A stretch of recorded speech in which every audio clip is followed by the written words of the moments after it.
rally behind their candidates? What makes Filipino Americans break the barrier in politics? I'm Jan Fior, and along with my co-hosts Rachelle Ocampo and Hanna, we welcome you to Makilala. Cristina is off this month. Just in case you haven't heard, the 2014 U.S. midterm election made history. Republicans have expanded their majority in the House and took control of the Senate. And the voters have elected younger and more diverse candidates, Democrats, Republicans, and Independents. In New Jersey alone, Bergenfield and Mahwah elected 2 rising Filipino Americans in politics. With that, let's welcome Councilman Arvin Amatorio and Councilman Jonathan Wong. Councilman, welcome to Makilala. So I want to get to know you. Is there anything about the childhood or the upbringing that made you get motivated to be in public service, especially politics? Let's start with Councilman Amatorio.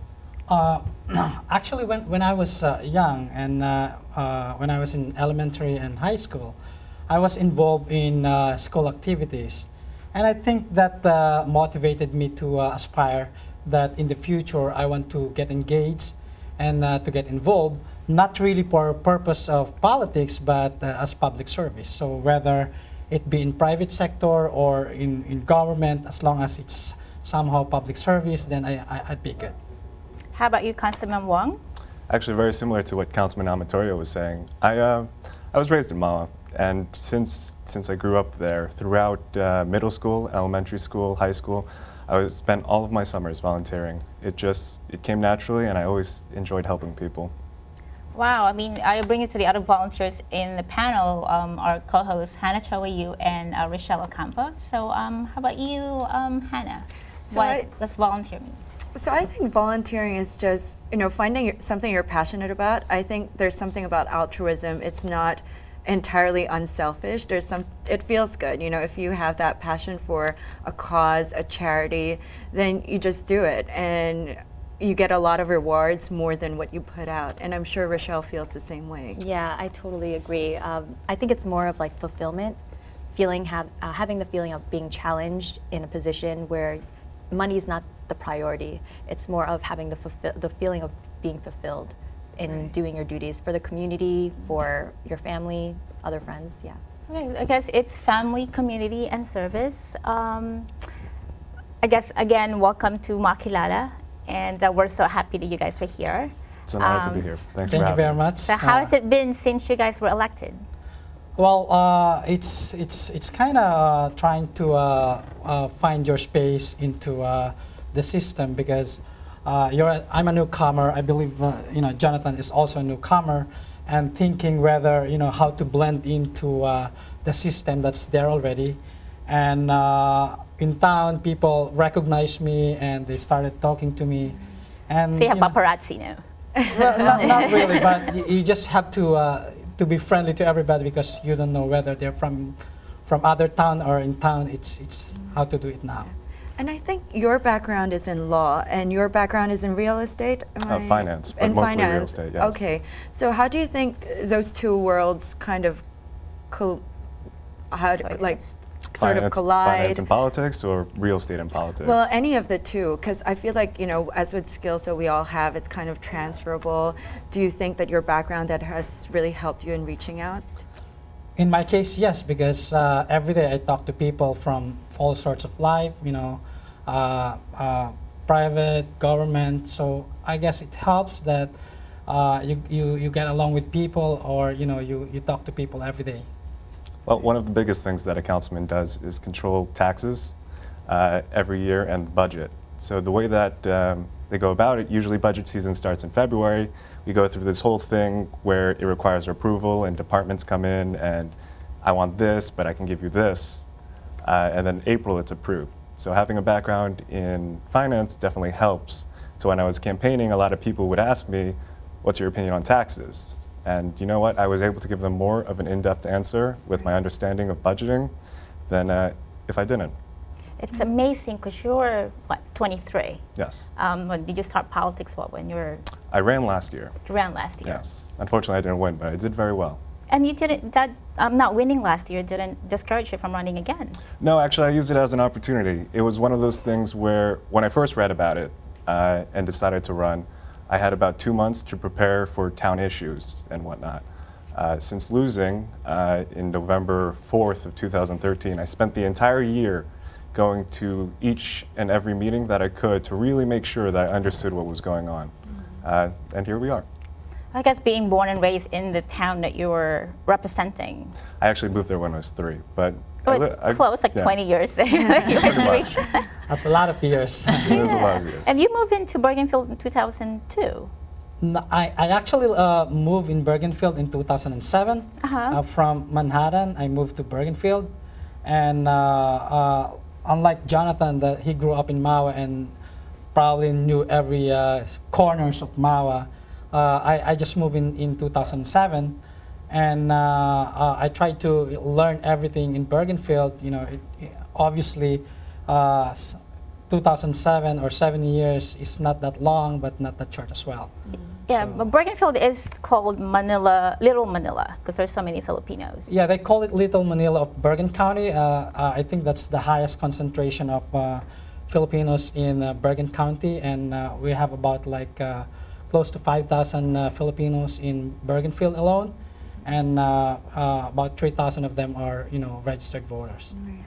What about in Mahwah? Is it a highly Mahwah has concentrated a Filipino or is very diverse? small Asian population in general.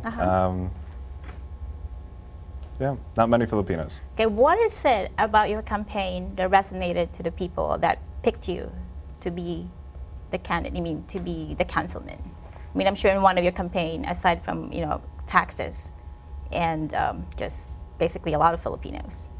What is it about? And what issues resonated to your constituency? I guess in our town, we spoke about the local issues. Number one, Jonathan has mentioned about finance, budget, roads, and all the services that's given by the government to the people. And we concentrate on that. That's why if you would, already that the Republicans swept, the national politics or Congress, but we stick to the town. I'm a Democrat, by the way.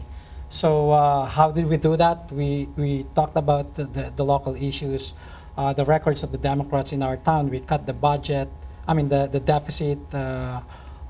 We paid off the debt in the last 10 years and not cutting the services. So I think that resonated more on the people because it's about controlling the expense so that the property taxes would be controlled, in terms of going up. What about you, Jonathan? One of the best. Councilman Wong. No, it's fine. One of the best things about Mahwah is that we're nonpartisan. So we don't focus on, or at least when you go out to vote, it's not separated by Republicans or Democrats. It's simply candidates, which is great. I really like that. When I ran last year and when I ran this year, I really tried to focus more on honesty and transparency. I felt that using my young age as an advantage, being raised in Mahwah, it was just, there was no influences that could have kind of swayed me in a different way. And maybe it's an ideal way to think about it, but looking forward, I hope to really stick to it. And I guess, how did you mobilize the younger people? Because I think that's really one of the positive things about you being able to relate to them at their level. How did you use that? And I guess for you, Arvin, how did you use your being Filipino in order to mobilize the Filipino community to rally behind you? Well, in my case, I'm fortunate that there is a large Filipino population in Bergenfield.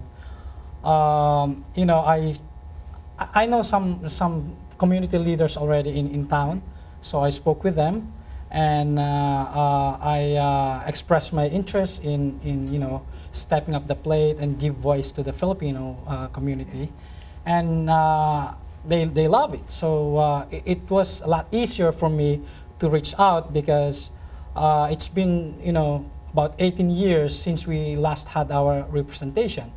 So and also I went across the border.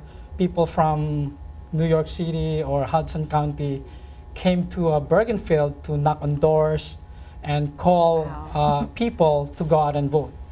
So that's what happened. But other than that, it's really getting reached to as many people as possible. Right.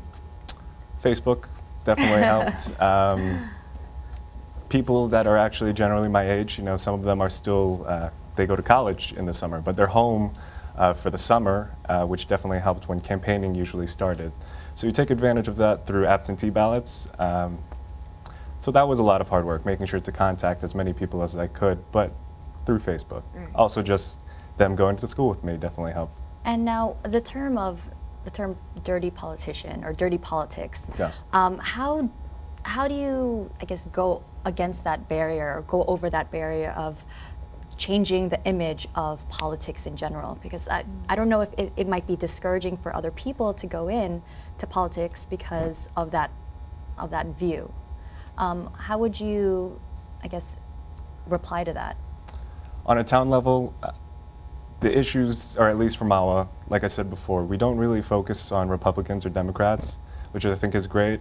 I tried to emphasize that this is, as an elected official, we focus solely on town issues, whether it be taxes, budgets, making sure that residents' voices were being heard.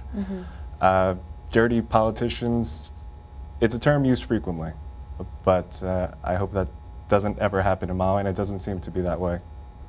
It's not corrupted yet. What about in Bergenfield? Well, I wish we have like that in Mahwah, but in Bergenfield, it's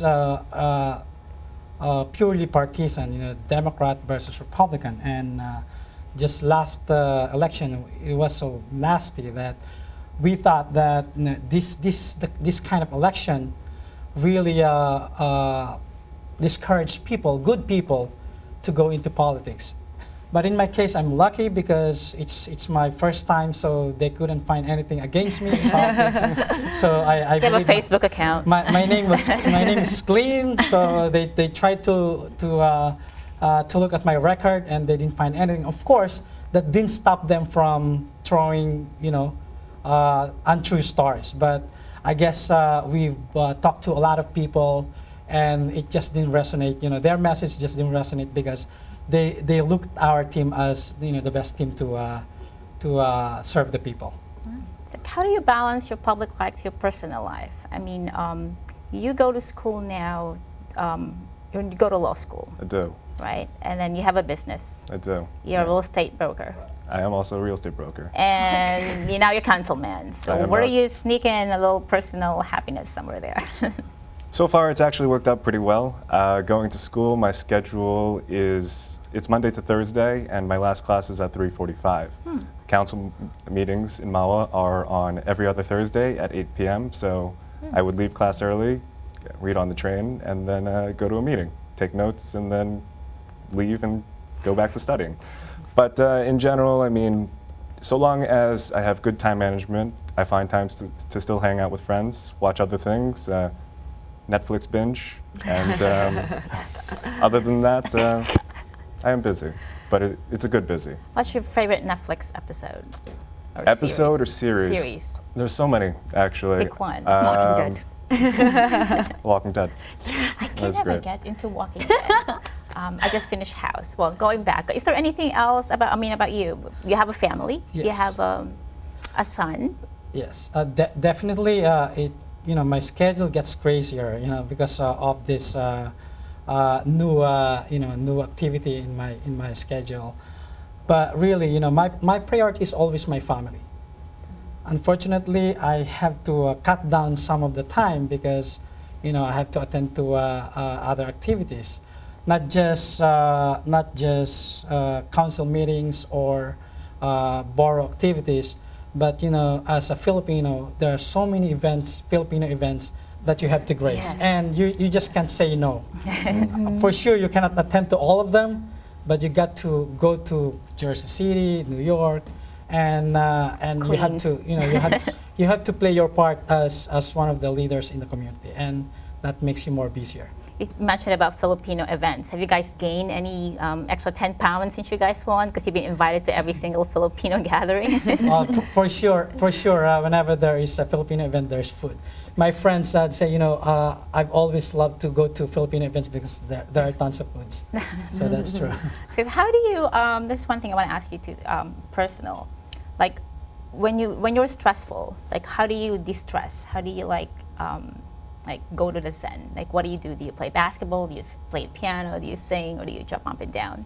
I managed to have a treadmill in my basement, so I run, I exercise, just for half an hour just to release my stress and tensions. What about you, Councilman Wong? I actually do the same exact thing. Stop what I'm doing and I go to the gym. I'm taking notes of what what it takes to be a good politician. Is I'm telling you, get a Rachelle, you're treadmill. next. You're next. treadmill in the basement. Yeah, Long Island, right? Did I say it right? Yeah. Well, one thing that would discourage someone like me to run is like being thrown under a bus for something that I didn't do. What advice would you have for people that are thinking of running, but just need to take that extra step of starting to tell people, oh, I think I'm going to be running? Again, this is the kind of game that you cannot be onion skin. So you really have to be, I would say, thick skin to get into this, because people will make up stories. But at the end of the day, imagine that you are helping a lot of people. That outweighs those negatives, feelings or thoughts. I like that. Yeah. At the end of the day, focus on always having a good message. Right. And I think that's, if not the most important thing, to make sure that regardless of whatever happens in your town or whatever office you might run for, that you move forward and you know that you're trying to do the right thing. And what is that message for you? What is that central theme for your term that you want to get across? Focus on honesty and transparency. Last year, actually, when people questioned whether or not I knew issues well, I decided that I wanted to focus on 3 fundamental questions on ways that I would go about voting. Does this affect Mahwah in a positive way? Does this preserve our community? And how does this affect future generations? And I find that I need to focus on those fundamental questions and moving forward, now that I'm more experienced, work them into making good decisions. How about you, Arvin? Like, is there one thing that you want to contribute to your term? Of course, right now, our town is facing increasing budget requirements, and the struggle is whether increase the tax and cut on the services. So it's always the budget. Bergenfield is one of the safest towns in New Jersey. We have one of the best public schools in New Jersey, and we want to continue that without actually breaking the back of working people in the community. Okay, we've heard that before. Politicians say that we need to have honest government and we're going to reduce taxes. Like every politician say that when they're campaigning. But when they actually do it, when they're in their term, so how do you convince me that you two will actually do what you campaign for? I always believe that telling the truth to the people is the best policy, because you tell them, I'm going to reduce the tax or not increase the tax, but you can do it. And then, you might be able to get away the first time, but the next time they'll haunt you. So I think, telling them that we might as well, do a little increase in taxes to preserve these services, or, tell them the truth. I think that's the best way. Will you be willing to cut some services so that you don't have to raise taxes? Well, it depends on what kind of services you're cutting, because at the end of the day, people has to choose whether to give out some of their earnings to preserve, the services. But the bottom line there is give them what is necessary, and take away all those we can let go of. What about you, Councilman Wong? I'll tell you it's tough. That definitely to try and reduce taxes is something that, while doable, is not something that is always possible. And I'd be honest with you. But I mean, that's why as council members, we're there to oversee the budget and try our best in doing controlling expenses, increasing revenue, and just finding an overall way to stabilize taxes. In regards to honest government, I mean, personally, as one of the 10 candidates, I really tried to focus on that. Honesty. Well, we're going to keep our eyes on both of you. The last words from everyone about helping other people, about public service. We'll start with Hanna. No, I just think it's so inspiring that you meet two people who are Filipino Americans, who have made America their home, who have chosen to give back to society. And I think that's really at the heart and the essence of public service, is that you're out there not just having a great life, but you're also wanting to improve the life of others. So I think it's very inspiring, and thank you so, so much for being that light and being that inspiration to lots of young people like myself. What about you, Rachelle? I actually never thought of the term public service as what I was doing. I always just kept saying, oh, community service, community service. But I felt like that this is something different. It's something that I feel is more important to me personally. I always thought that the only way that you could help people is doing shots and being in the clinical field, but there's other ways, and that's public service for me. Any last words from the councilman? First of all, I'd like to thank you, ladies, Hanna, Rachelle, and Jen, for having me here. I'm honored to be here. It's a privilege, and I believe that more Filipinos, more Asian Americans should get involved, and our voice be heard. We're getting stronger, we're getting bigger, and unless we participate in the electoral process, we wouldn't be heard. A short, quick one, Councilman. Thank you, everyone, for inviting me to be here. It was truly an honor. And I look forward to the next 4 years, and I hope that I can definitely make everyone proud. Okay, that's it for our panel. Thank you very much. What an engaging discussion. As usual, we'll run out of time. Rachelle, Hanna, as always, thank you. Councilman Amatorio, Councilman Wong, we wish you a very productive term. We'll be keeping an eye on you and follow your work through your website and Facebook page. So don't forget, be involved, get your voice heard. To the cast and crew and our loyal supporters, thank you. Maraming salamat po sa uulitin until next time. To conclude, today's episode will be celebrated by two members of the Broadway Barkada, a group of Filipino artists who take pride in showing their passion and their motherland. I heard them sing at last year's TOFA Carnegie Hall. What an awesome way to say goodbye. So here to sing 1 Second in a Million Miles from the musical Bridges, Madison County. Let's give a round of applause to Broadway Barkadas Loresa, Lanceta, and Alan Lucky. Yay!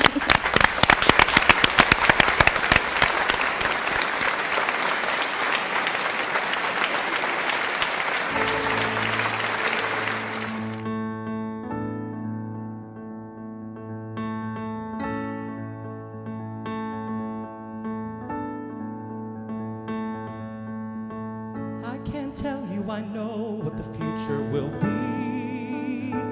Who knows anything? I just look at those eyes. You've got so much to see. Let me show you there's crowds and camels and hillsides to climb. All I know is in all of the time, from man's first breath to God's last warning, you and I are just 1 second spinning by in 1 split second. You and I are just 1 second and a million miles to go.